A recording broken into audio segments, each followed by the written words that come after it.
Welcome to Soft Sleeptales, a place where timeless stories, gentle narration, and quiet atmospheres guide you toward rest. Before tonight's story begins, you are warmly invited to share where you are listening from. In the comments below, it is always a comfort to see this quiet community reaching across the world night by night. And if these stories bring you a sense of calm, you are welcome to subscribe and join us on these peaceful journeys. Now, take a moment to get comfortable. Settle into your bed or your favorite chair. Gently close your eyes, take a slow, deep breath, and allow the day to soften and fade. Let my voice carry you quietly into sleep, to a place where imagination drifts and rest comes naturally. It is the winter of 1879, and in the village of Hartley Wick, tucked into a shallow valley in the chalk downlands of Wiltshire, there stands a bakehouse that has fed the village for longer than the village itself can remember. It occupies the lower end of the high street, where the lane dips slightly toward the stream. A low stone building with a wide chimney and two deep-set windows that glow amber each morning before the rest of the village has opened its eyes. The bread smell reaches the cottages at the top of the lane. By 4:30, it has always done so. The people of Hartley Wick have arranged their mornings around it. For generations, the way people arrange themselves around things that are reliable and warm and always there. The village itself is not large. A high street of perhaps 40 yards, 2 lanes running off it, a church with a square Norman tower whose bells ring on Sundays and on the occasions of death and marriage, which in a village this size happen with a regularity that gives the year its rhythm. A public house called the Chalk and Wheat that opens at 5 in the afternoon and closes when the last farmer has said what he came to say. A small school that serves 3 parishes, a blacksmith's, a general shop, and at the lower end of the high street, where the lane dips toward the stream, the bakehouse. The bakehouse belongs to Miss Maud Fenner, who at 51 years of age has become as fixed a part of the village as the chalk stream at its foot, or the yew tree in the churchyard that was already old when the church was built. She is neither tall nor broad, neither striking nor forgettable, but possesses instead that quality of absolute reliability that makes people feel, without ever quite deciding to feel it, that the village would not hold its shape without her. Her hair is the color of the bread she makes, a warm mid-brown, going pale at the temples, in the way of flour that has not quite settled. Her hands are the hands of someone who has worked dough every day for 30 years. Strong at the heel, calloused at the knuckle, faintly dusted even when clean. Her aprons are always white at the start of the day, and always something else by the end of it. Her manner toward every person who comes through the bakehouse door is marked by a quiet competence that asks nothing in return and provides everything required. She came to the bakehouse at 21 as assistant to old Mrs. Plum, who had run it for 40 years and who recognized in Maud, within a week of her arrival, the particular quality of someone who would still be here long after she herself was gone. Mrs. Plum had been right about most things. She was right about this. When Mrs. Plum died, Maud took over, not dramatically, not with any ceremony or announcement. She simply continued doing what she had always done, except that now the ledger was hers, and the key was hers, and the weight of every decision was hers alone. The village accepted this transfer with the same quiet approval. It gave to all things that was simply right. She had not always imagined this life. There was a time, it seems impossibly distant now, when Maud Fenner was 20 years old and standing at a crossroads that she did not fully understand was a crossroads.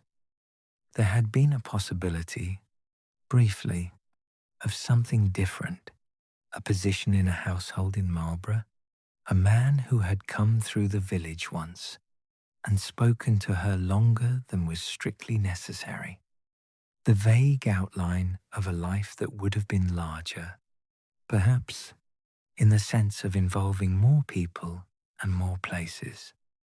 But Mrs. Plum had offered her the position at the bakehouse in the same week, and Maud had accepted it with the instinct of someone who recognizes, without being able to articulate why, the thing that is right for them.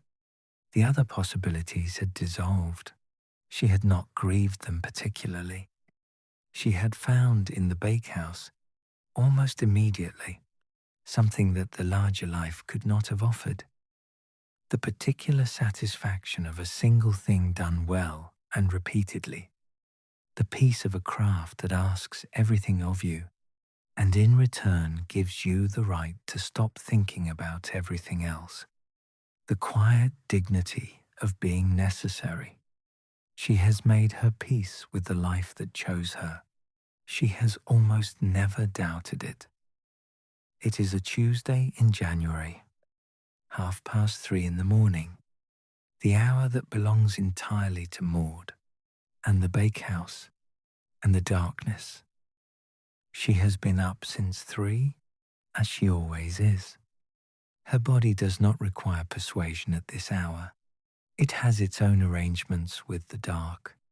She dresses in the lamplight, pulls on her heaviest shawl against the January cold, and crosses the yard from the cottage to the bakehouse in the particular darkness of a Wiltshire winter, which is a darkness that presses down from the downs above and has a cold in it that is different from other kinds of cold, mineral, ancient, the cold of chalk. Inside the bakehouse, she lights the lamps before anything else. There are 3, one above the main table, one above the oven, one on the shelf beside the door. The light they produce together is warm and low and particular, the kind of light that does not illuminate so much as it inhabits, filling the corners of the room with amber rather than pushing the shadow back. Then she feeds the oven. The oven is the oldest thing in the bakehouse, perhaps the oldest thing in the village. It is built into the north wall, a great dome of old brick that Maud has heated and cooled and heated again 10,000 times, and that has never, in her 30 years, failed her. She loads it now with the split logs she prepared yesterday afternoon, stacking them in the particular arrangement that she knows will bring the oven to temperature in exactly the time she needs. Not too fast, not too slow. The fire wants tending, not forcing. She has always understood this. While the oven heats, she begins the dough. This is the part of the work she loves best. Not the baking, which is a matter of heat and timing and the management of variables. Not the selling, which is pleasant but social and requires a different kind of attention.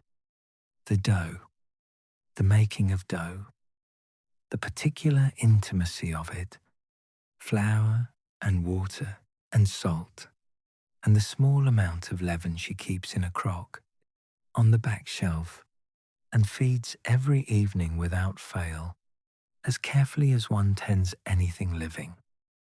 The leaven is old. Maud does not know how old. Mrs. Plum gave it to her when she first came to work in the bakehouse, saying only that it had been going since before her time, and that it would go on after Maud's time too, as long as it was fed properly and not neglected. Maud has fed it every evening for 30 years. She has never neglected it. She measures by feel more than weight now. Her hands know. They have always known. Even when her mind was uncertain, she tips the flour into the wide, shallow bowl, makes the well at the center, adds the water in a slow, careful stream, brings in the flour from the edges, with a practiced circular motion that she could perform in the dark, and sometimes does. The dough comes together under her hands, first shaggy and reluctant, then smoother, then after the working, something else entirely, something with its own quality, its own life. She has never found a better word for it than that. Life. The dough is alive. It breathes. It responds to her hands. It remembers warmth. The bakehouse smells of itself at this hour. Flour, which has a smell that is at once dry and sweet and slightly nutty, the smell of a field captured in a grain. The leaven, which smells of time itself, the particular sour, living warmth of fermentation, of microscopic things doing their patient work. In the dark, the wood smoke from the oven, which at this stage of the heating is still slightly acrid, but will mellow as the temperature rises, and the char burns off the old brick. And underneath all of this, the stone walls themselves, old chalk stone, the particular cool mineral smell of it that never entirely leaves, even in the deepest heat of a baking day. The smell of depth, of the ground below and the downs above, and the long, slow geology of this valley that was old before anyone thought to build on it. Maud has breathed this combination of smells every morning of her working life. She does not notice it consciously. It is simply what the air tastes like when she is where she belongs. She covers the dough with a cloth and sets it near the oven to prove. This is where, in the old buildings, the work pauses. The dough wants warmth and time, and to be left alone. Maud wants tea. She makes it in the small back room that serves as both store and refuge, where she keeps the extra flour sacks and the crock of leaven and a small iron kettle and the three-legged stool. That is her own particular place for the hours between mixing and baking, when the work has its own momentum and does not need her. The back room is the oldest part of the building, older even than the oven. The walls here are thicker, the ceiling lower, the stones a different color from the rest, darker, more irregular, laid without mortar in places, and held together by the weight of what is above them. Maud has always found it the most comfortable part of the bakehouse. There is something in the thickness of those walls that makes her feel, without being able to explain why, that nothing very bad can happen in a room built this substantially. She sits on her stool with her tea and listens to the oven. It speaks at this stage of the heating. Small sounds, pops and creaks, and the occasional deeper settling as the brick expands and the old mortar adjusts, and the whole structure accommodates the heat it has been asked to hold.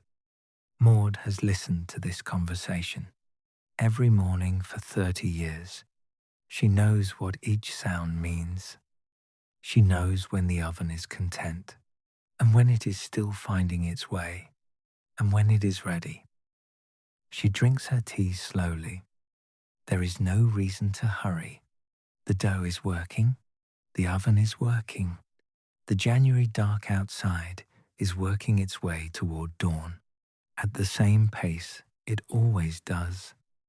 This hour between the mixing and the shaping, between the first heat and the full heat, belongs to nothing except sitting and listening and being present.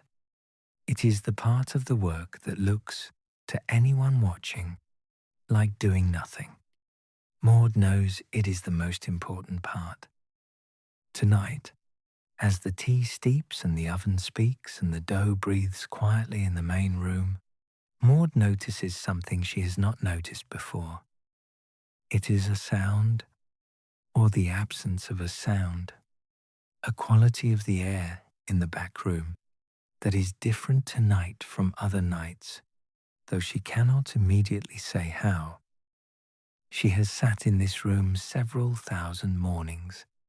She knows its sounds and silences, the way she knows the oven's voice. And something, this morning, is different. She sets down her tea, and she listens. The south wall of the back room has always had a section that Maud thinks of, without particular curiosity, as the cold wall, not because it is colder than the others. If anything, it holds the warmth slightly better, but because it has a different quality to the touch, a different resonance when she passes close to it. She has always assumed this is simply the age of it, the particular way very old stone settles into itself over centuries of standing in the same valley. But tonight she is sitting closer to this wall than she usually does, having shifted her stool to avoid a draught from the door. And the difference she can feel is not a coldness. It is a warmth. Not the warmth of the oven, which she knows by now spreads evenly from the north and takes a full hour to reach this corner. This is different, steadier, more even. The warmth of something that has been warm for a very long time and has not needed the fire to make it so. Maud reaches out and places her palm flat against the south wall. The stone is warm, not slightly warm, warm the way the inside of a proving basket is warm after a good rise, warm the way dough is warm when it has been working well in the night. She holds her hand there for a long moment. The oven speaks behind her. The dough breathes in the next room. The January dark presses against the small windows. And the wall is warm under her hand in a way that she cannot account for, in a way that she has never noticed before, in a way that suggests that on the other side of this stone there is something other than the outside cold. She does not do anything about it immediately. This is Maud's way. She has never been a person who acts on the first impulse. The first impulse, she has found over 51 years, is usually right in its instinct, but requires some time to become right in its approach. So she finishes her tea. She checks the oven, which is nearly ready. She goes back to the dough, lifts the cloth, presses her knuckle gently into the surface, and feels the give of it. The slow, springy give of dough that has proved well, that has done what it was made to do. She shapes the loaves with the steady efficiency of long practice. her hands moving without consulting her mind, the shapes coming out as they always do, round and even, with a tension in the surface that speaks of dough that has been handled correctly. She loads the oven. She times the first batch. She begins the second mixing. The morning proceeds in its usual way. By 7 o'clock, the first loaves are out, cooling on the rack, their crusts the deep amber brown that Maud has always considered the only acceptable colour for bread. Not pale, not dark, that particular amber. That means the outside has done its work, and the inside has had time to follow. By 8, the bread smell has done what it always does, moved up the lane like something purposeful, found the cottage windows, arrived at the church where Mr. Tiley, the vicar, is already at his desk, writing Tuesday's correspondence. By 8:30, the first customers arrive. Mrs. Gale, from the cottages opposite, who buys the same 2 small loaves every Tuesday and has done for 12 years. Young Thomas from the farm, collecting the order for the farmhouse. Old Mr. Crabbe, who buys 1 loaf and pays for it with such deliberate ceremony that Maud has learned to set aside a full 3 minutes for the transaction. She tends to each with the same patient attention, wrapping the loaves in cloth, making change from the tin on the counter, exchanging the few words that each transaction requires, and no more. She is not an unfriendly woman, but she has always understood that what people come to the bakehouse for in the morning is the bread.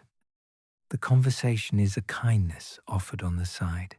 It should not distract from the main purpose. But all morning, between the customers and the batches, her mind returns to the south wall.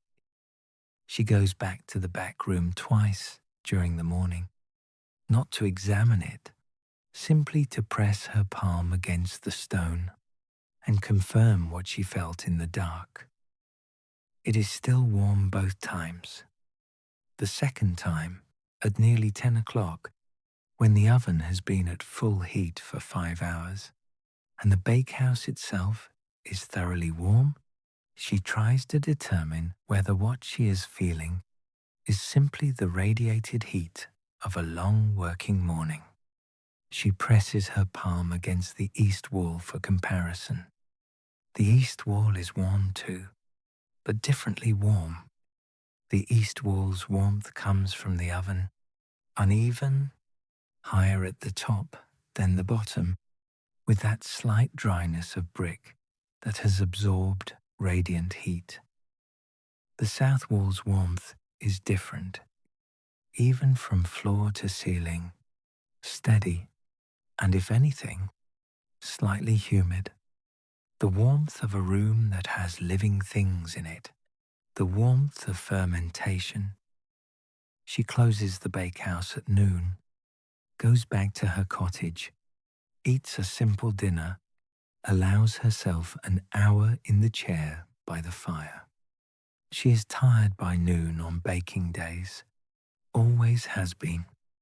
The work starts at 3 in the morning and does not stop until the last loaf is wrapped and the last customer seen to, and the oven cleaned and cooled and dampered. By noon, rest is not a luxury. It is a requirement. But today she finds she cannot settle into sleep the way she usually does.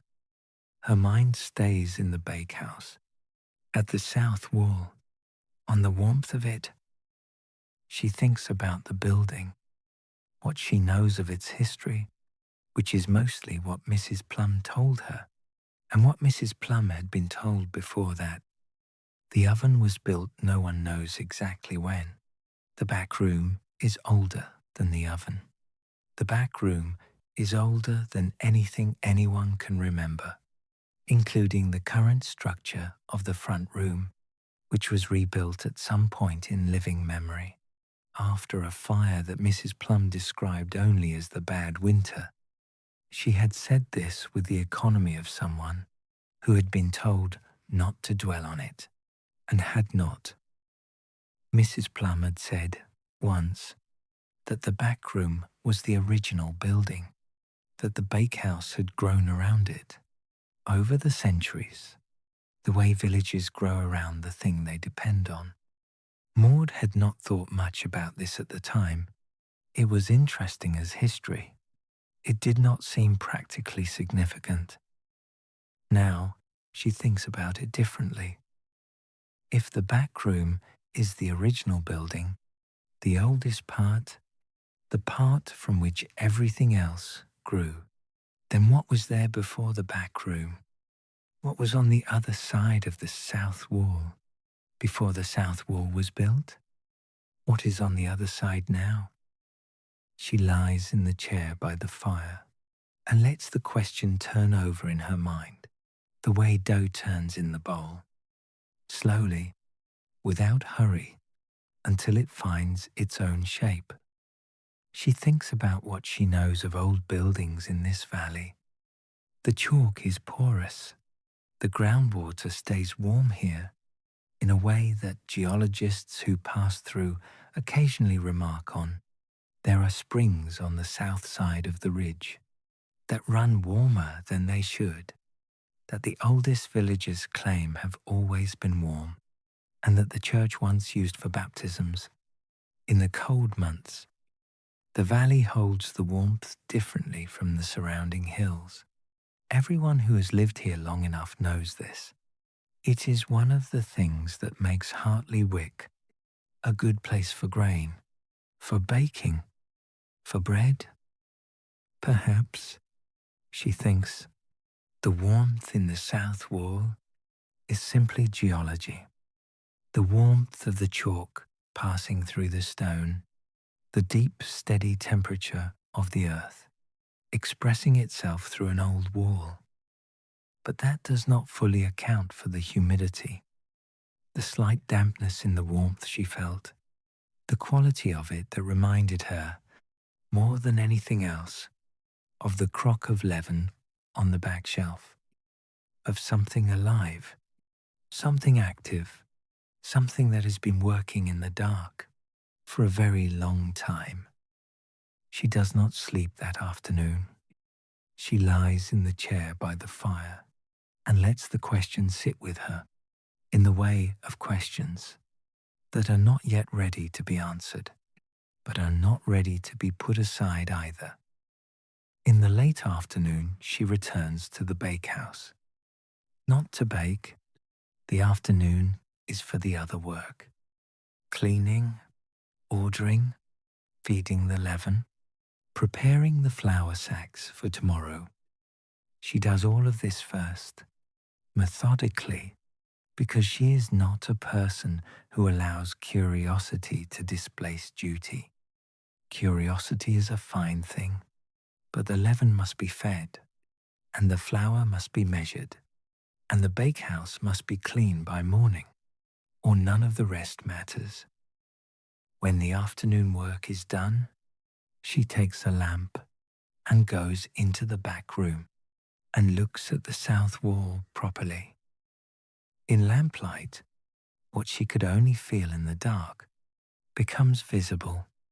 The south wall is not uniform. Most of it is the same old dark stone as the rest of the room, but there is a section, perhaps 4 feet wide, perhaps 3 feet tall, set slightly lower than eye level, where the stones are different, smaller, more carefully fitted, and at the edges of this section, where the different stonework meets the old stonework, there is a gap, thin as a finger, no mortar, a seam. Maud holds the lamp close and looks at the seam for a long time. Through it, very faintly, comes warm air, not cold air from outside. Warm air, slightly humid, carrying with it just barely, the smell of something she knows very well. Old flour, old stone, and leaven, the particular living smell of leaven. She straightens. She stands in the lamplight of the back room, with her hand pressed flat against the different stone section of the south wall, and feels, quite plainly, the warmth coming through it. She presses harder. Not much, just enough to know. The stones give very slightly, not collapsing, not crumbling, simply acknowledging the pressure, shifting, just fractionally, in the way of things that were placed to move and have been waiting for a reason to do so. This is not simply old stone. This is a door, or was a door, or was something that has been closed for a very long time, and is not, when she pushes gently at its center, entirely unwilling to open. She steps back from the wall, looks at it from a slight distance. In the lamplight, the different section of stonework is clearly visible now that she knows to look. The slight variation in color, the careful fitting, the two clean edges of the seam. She wonders how many times she has looked at this wall without seeing this. Thousands, certainly, every morning for 30 years. The lamp on the shelf above it, its light falling past rather than onto the stones, the attention never quite landing in the right place. This is not an unusual thing. She has learned, in 30 years of baking, that you see what you are looking for. The oven shows you what you ask it to show you. The dough tells you what you know to ask. She had never asked the south wall anything. She had not known there was a question. She goes to bed that night with the question settled in her chest, like a loaf set to prove, quiet, working, needing only time. She wakes at 3. She bakes. She serves the customers. She closes the bakehouse at noon. And on Wednesday afternoon, when the bakehouse is entirely hers and the village is about its own business, she comes back with a lamp and a short iron bar from the woodshed and the steady, unhurried intention of someone who has given a question 2 full days and is now ready to ask it properly. She works slowly, starting at the edge of the seam where the mortarless gap is widest, working the iron bar in gently. The first stone comes loose with almost no resistance. She sets it carefully on the floor beside her feet. The second follows, then the third, each one placed in order so that she can replace them in the same arrangement. As the opening grows, the warm air comes through more strongly. She can feel it on her face now, and the smell is clearer. Old flour and leaven, and the deep mineral smell of a stone space that has been sealed from the outside air for a very long time, and has developed its own particular atmosphere within. She works until the opening is large enough to pass through. Then she sets the last stone aside, picks up the lamp, and holds it to the opening. The light falls into the darkness beyond and finds a room, small and round vaulted, old and warm and waiting, as though it has always known that someone would come. Maud stands at the opening for a long moment before she steps through, not from fear, from the particular care she brings to all threshold moments. The moment before the dough goes into the oven, the moment before the first cut of the bread knife, the moment before she turns the sign to open each morning, and the day begins in earnest. These moments deserve acknowledgement. They deserve to be entered properly, not hurried past. She steps through the opening, ducks her head, stands in the warm dark, and holds the lamp up. The vaulted ceiling catches the lamplight and holds it, the stone surface casting the glow back in warm amber curves. The room is small enough that her outstretched hand could almost touch the far wall, but it does not feel small. It feels complete, the way a proving basket feels complete, the way any space feels complete that was made to be exactly what it is, and nothing more or less. The room is round vaulted, the ceiling a continuous curve of old stone, coming down to walls that are perhaps 6 feet apart. The floor is packed earth, very smooth, worn into a slight depression at the center by the passage of feet over a very long time. The walls are the same dark stone as the back room, but more heavily marked with the residue of heat and moisture, streaked black in places, pale with old mineral deposits in others. Along one wall there are shallow niches cut into the stone, wide and low, the kind of niche that is exactly the right size and shape for a proving basket, for dough that is resting, waiting to be baked. Maud counts them, 7 niches, each one wide enough for a good-sized basket, each one at the height of a person's extended arm, not too high, not too low, the kind of height that says, someone thought about this, someone worked here and considered what the work required and built accordingly. And the air. Maud stands in the center of the room with the lamp and breathes. The air is warm, more than warm.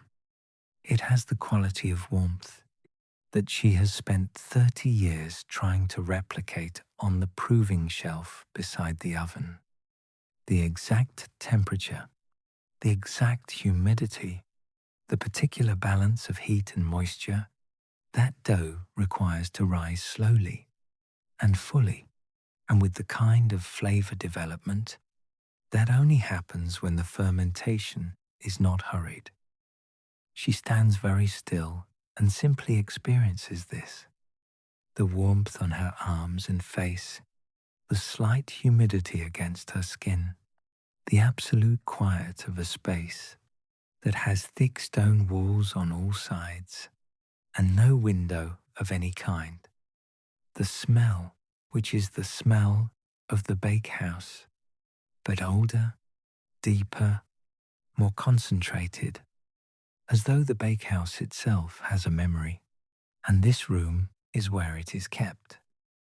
She does not know how the room maintains this warmth without any visible source of heat. She thinks again of the chalk, of the geology of this valley, the deep, steady temperature of the earth below, the springs on the south side of the ridge that run warmer than they should, the way the valley holds what the surrounding hills release. Or perhaps it is simpler than that. Perhaps it is the oven. 30 years of Maud's oven burning, and before that 40 years of Mrs. Plum's oven burning, and before that however many years before that, the heat passing through the old stone wall between the back room and this space, absorbed over decades, over centuries, until the stone itself has become a slow battery of warmth, charging every day with the morning fire, and releasing it steadily, evenly, through the nights and the cold months. She does not need to know precisely why. She is a baker. She knows what she is looking at. She runs her hand along the niches in the wall. They are smooth from use, the stone at the front edge of each niche, has been worn to a slight curve by the repeated passage of hands reaching in and lifting out. How many hands, how many years, she cannot begin to calculate. She thinks of the women who came before her. Mrs. Plum, who was here for 40 years and said nothing of this. The woman before Mrs. Plum, whose name Maud does not know. The women before that, stretching back through the decades and the centuries, to whoever first cut these niches in the wall with the clear intention of putting dough in them. Did they all know? Was this room always open, always in use, until at some point someone sealed the opening and the knowledge was lost? Or was it always a secret, passed from baker to baker in the right moment, and at some point the chain broke and the secret stayed sealed in the wall until now? She does not know. She may never know. And she finds, standing here, that it does not trouble her as much as it might. The knowing of how is less important than the knowing of what. And she knows what. She is standing in it. In the center of the room, on the packed earth floor, there is a shallow depression. Not dug, worn, the kind of mark that a person makes by standing in exactly the same spot every day for a very long time. Someone stood here, stood and tended to the dough in the niches, stood and listened to the warmth the way Maud listens to the oven. She stands in the depression now, her feet in the worn place, her head at the height the ceiling was made for. The warmth holds her. The silence holds her. The room is the exact temperature that a person working with dough would want to be. Not too hot, not too cold. The temperature of careful work done well. The temperature of a body at rest. Almost the temperature of bread just before it goes in. She thinks of all the bread that was proved in this room, all the dough that rested in these niches, all the hands that shaped it and set it here, and went away, and waited, as bakers wait, with the particular patience of people who understand that some things cannot be hurried, and should not be. She thinks of Mrs. Plum, who ran this bakehouse for 40 years and never spoke of a room behind the south wall. Did she know? Did she not know? Or did she know and say nothing, keeping it as bakers have always kept certain things, for the right moment, for the right hands, for the person who would understand what they were looking at when they found it? Maud realizes, standing here in the depression in the floor, that she has spent 30 years thinking of herself as someone who understood bread, who had learned from Mrs. Plum and refined through practice, and arrived through 30 years of attention at a complete understanding of what she was doing. She was good at her work. She has always known this, not from pride. She has never been a person much given to pride, but from the evidence, the consistent quality of the bread, the customers who came back every week for 30 years, the particular satisfaction that a craftsperson feels when they look at their work and know it is right. But there are levels of right, and she is standing now in a room that tells her, without a word, that what she has been doing is good, but not the best that this building can do, not the best that this flour and this leaven and this oven are capable of producing when given the right conditions. She has been giving the dough a shelf beside the oven. This room was built for the dough. She stays for a long while, not doing anything, simply standing in the depression in the floor, with the lamp casting warm light on the vaulted stone above her, and the niches empty beside her, and the warmth of the room moving around her, like something patient and alive. She is not a fanciful woman. She does not believe in things she cannot explain. But standing here, in this room that has been waiting, since before she was born, since before Mrs. Plum was born, since before anyone living can trace, she feels something that she can only describe as recognition. Not of this specific room, which she has never seen before, but of what it is for, what it was always for, what she has been doing imperfectly for 30 years, without knowing that the perfect version of it was here all along, 12 inches behind the south wall, warm and waiting and entirely ready. She goes back through the opening, replaces the stones carefully, one by one, fitting them back into the seam. She does not fill the seam with mortar. They were placed without mortar. She will respect that. She feeds the leaven for the morning. She lays the kindling for the oven. She sets the flour and the salt in their places on the main table. Everything in its order, everything prepared. But as she goes back to her cottage in the January dark, Maud Fenner is already thinking about tomorrow morning, about the dough, about the niches in the warm stone wall, about what might happen if she proved the bread there instead of on the shelf beside the oven, about what has always been possible in this building that she is only now, at 51 years of age, beginning to understand. She sleeps well that night, better than she has slept in some time. The question that kept her awake the night before has become, overnight, an answer. And answers, she has always found, are easier to sleep beside than questions. She wakes at 3, as she always does. She crosses the yard. She lights the lamps. She feeds the oven. But this morning, there is a difference in the way she moves through these rituals. Not a visible difference. If Mrs. Plum were alive and watching, she might notice it, because she was a woman who noticed things.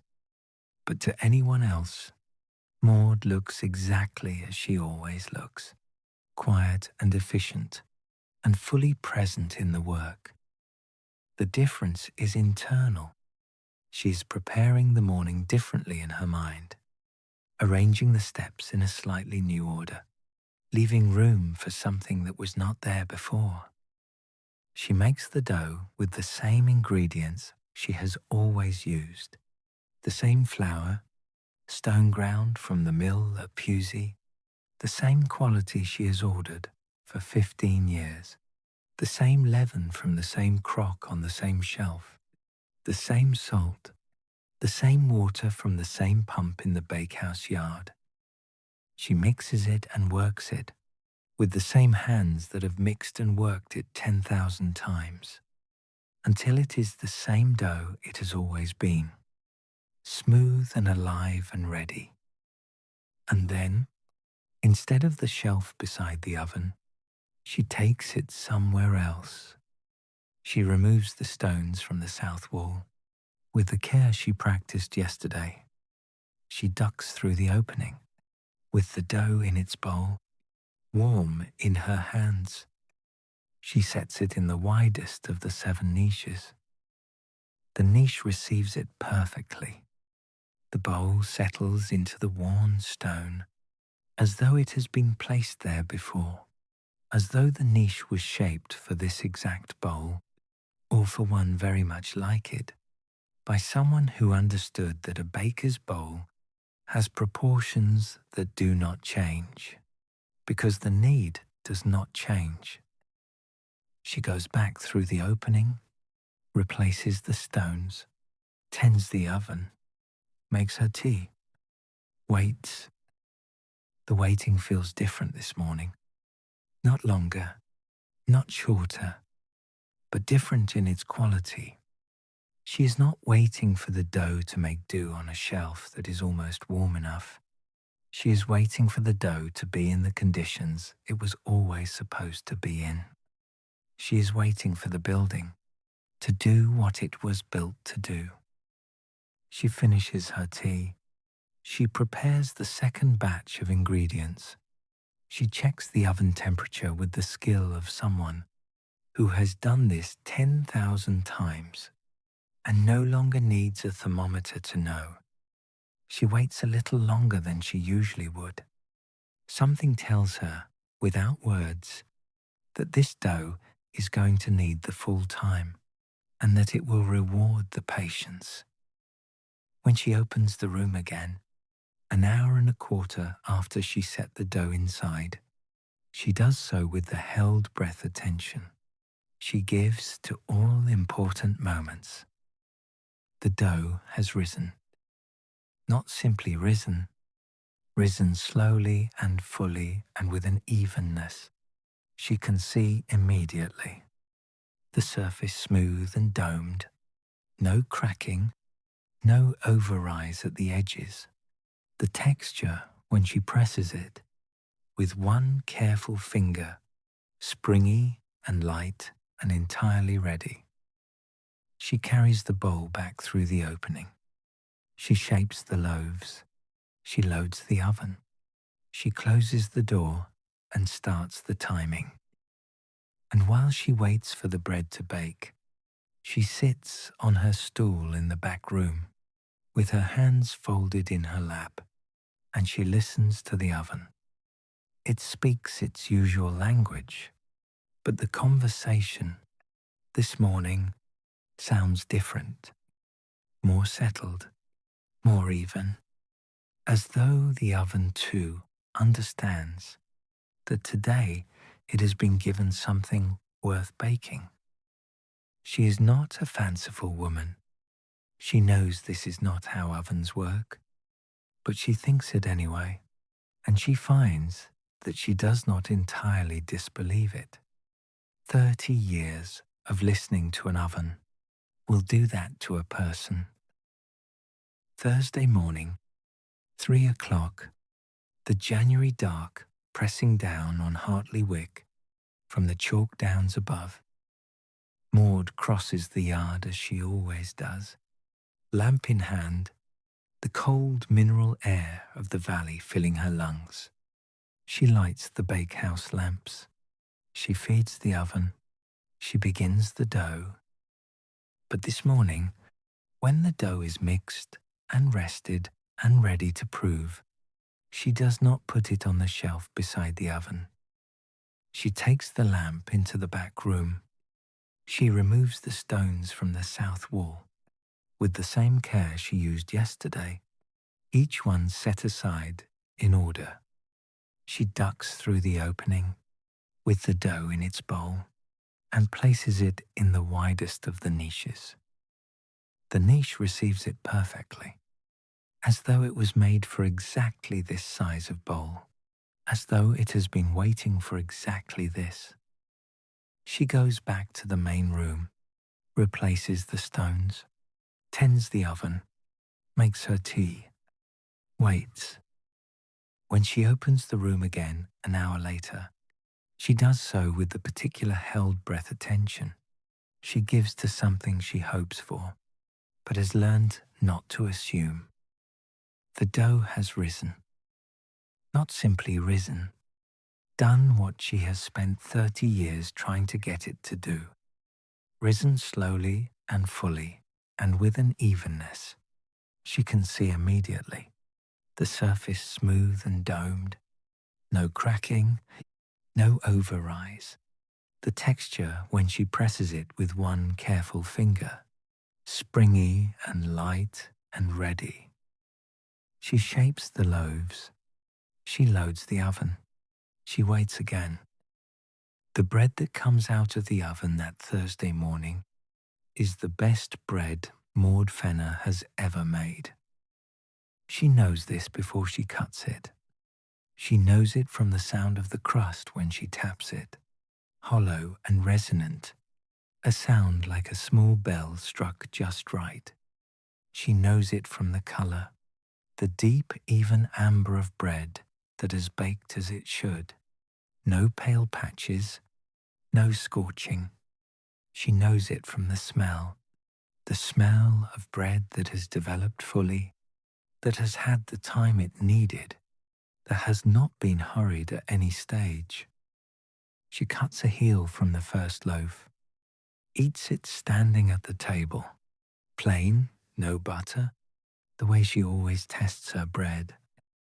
The flavour is different, not dramatically different, not in any way she could easily explain to someone who had not spent 30 years trying to understand what bread should taste like, but different, more of itself, more fully what bread is capable of being when everything is done correctly and nothing is forced. She stands in the lamplight of the bakehouse with the heel of bread in her hand and feels something she has not felt in a long time. Not pride exactly, something quieter and more essential than pride. The particular satisfaction of a craftsperson who has spent their working life trying to do one thing as well as it can be done, and who has finally, unexpectedly, been shown what as well as it can be done actually means. She had thought she was already doing it. She had thought she already understood the work. 30 years of good bread, of reliable bread, of bread that the village depended on, and was always satisfied with. She had thought this was the full extent of what she knew. What she knows now is that good bread and the best bread are not the same thing, that she has spent 30 years making the first without knowing the second was possible, without knowing that the building she worked in had always contained the conditions for it. The customers notice. Not all of them. Mrs. Gale says nothing, which is Mrs. Gale's way of expressing that everything is satisfactory.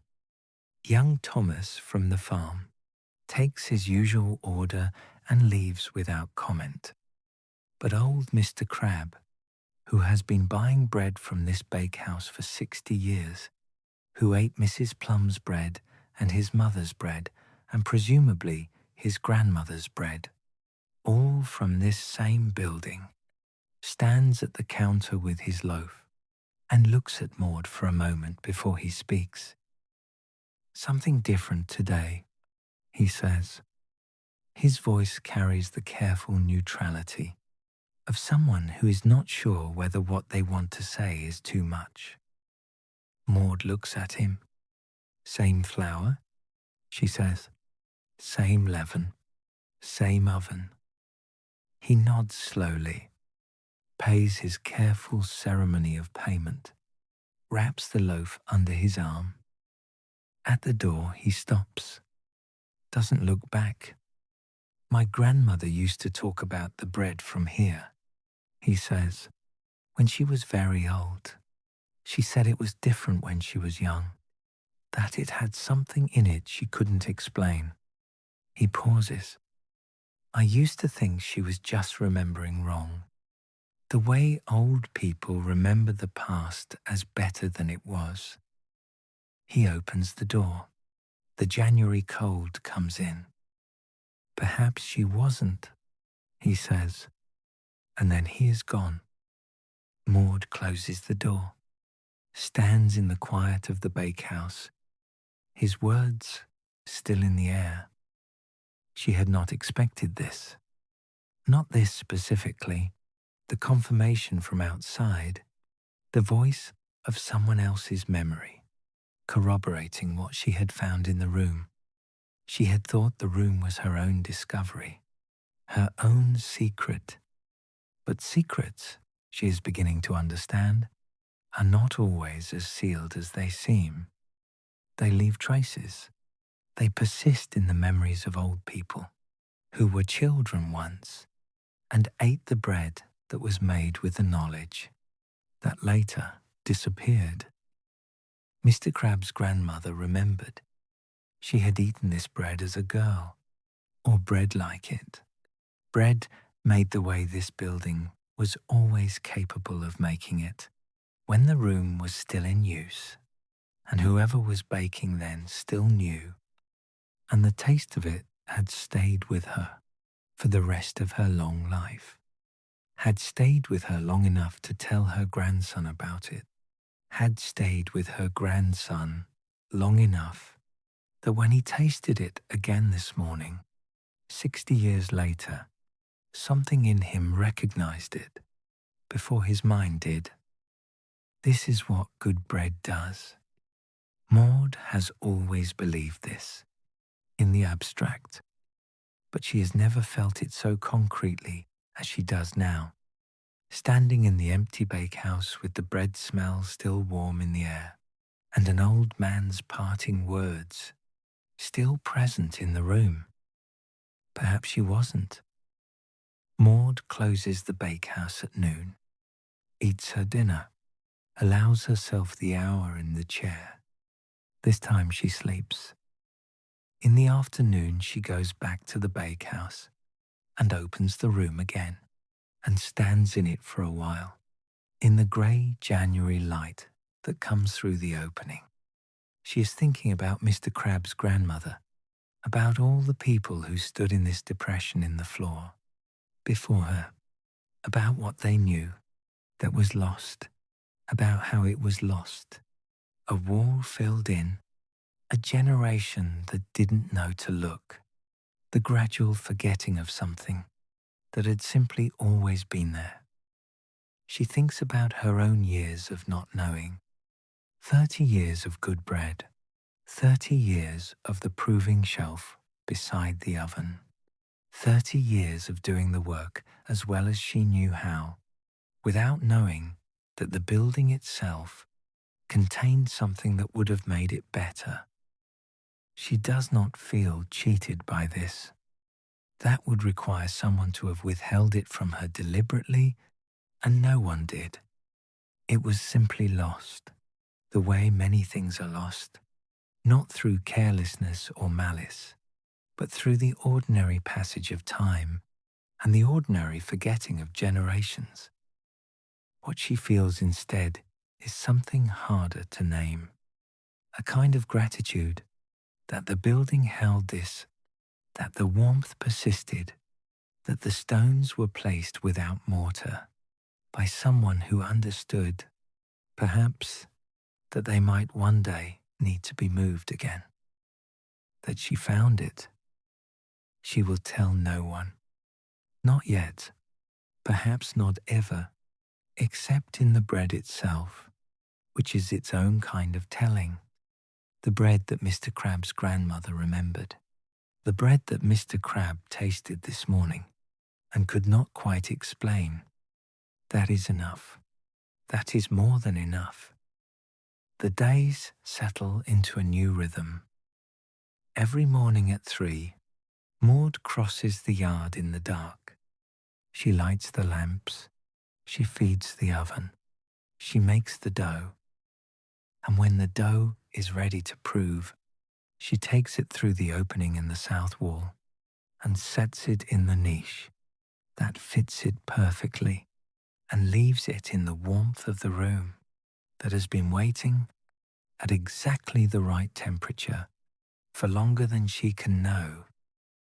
The bread she makes now is the bread the building was always capable of producing, the bread that was made here once before, long ago, by people who understood what the room was for and used it properly, the bread that Mr. Crab's grandmother remembered when she was very old and could not explain why she remembered it so clearly. Maud understands this now. Some things stay in the body. Some tastes do not leave. Some warmth, once felt, becomes the thing you measure all other warmth against. On a February evening, when the proving is done for the day, and the bakehouse is cooling, and the village is settling into its quiet winter evening, Maud sits on her stool in the back room, with her hand resting on the south wall, feeling the warmth of it, the steady, even warmth that has nothing to do with the oven, and everything to do with what is on the other side.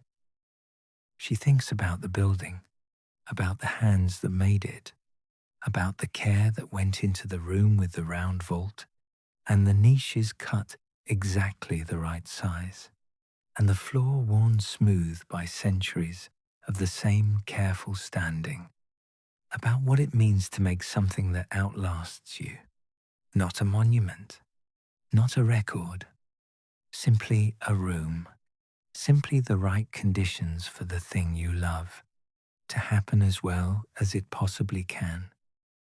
She has been making bread for 30 years. She will make it for however many years remain. And when she is gone, someone else will come, will light these lamps, will feed this oven, will mix this dough. She hopes they will find the room. She will not fill the seam with mortar. She will leave the stones as they were placed, without mortar, removable, waiting to be found by someone who presses their palm against the wall and notices that it is warm. She takes her hand from the wall, stands, hangs the lamp on its hook, goes back to her cottage through the January dark. Tomorrow she will be up at 3. Tomorrow there will be flour and water and salt and leaven. Tomorrow there will be dough. Tomorrow the room will be warm and ready, and the bread will be what bread can be, when everything is done as it should be, and nothing is forced. This is enough. This has always been enough. She simply had not known, until now, what enough actually meant. And now, dear listener, it is time for you to rest. You have kept company with Maud in the bakehouse at Hartley Wick, in the warm amber lamplight of 3 in the morning, when the village is dark and the oven is speaking, and the dough is beginning its slow, patient work. You have followed something very simple. A woman, a room that was waiting, 30 years of good work, that was, without her knowing it, already reaching towards something better. Let your breathing slow now. Let the warmth of wherever you are settle around you, like the warmth of the room behind the south wall. Steady, even the warmth of something that has been warm for a very long time and does not need the fire to make it so. Let the day's urgency soften. Let the things that could not be finished today rest the way dough rests, not abandoned, only paused, still working in the dark, in the way that all living things continue their work, even when we are not watching. You do not need to force anything tonight. You do not need to hurry anything. You only need to be here, warm, at rest, in exactly the right conditions, for whatever needs to rise within you, to do so in its own time. The bakehouse is dark. The oven is cooling. The dough is in the room behind the wall, rising slowly, perfectly, in the warmth that was always there. Close your eyes. The chalk downs are quiet above Hartley Wick. The January sky is full of stars. The village is asleep, and somewhere in a warm stone room that has been waiting longer than anyone knows, something is becoming what it was always capable of being. All is well.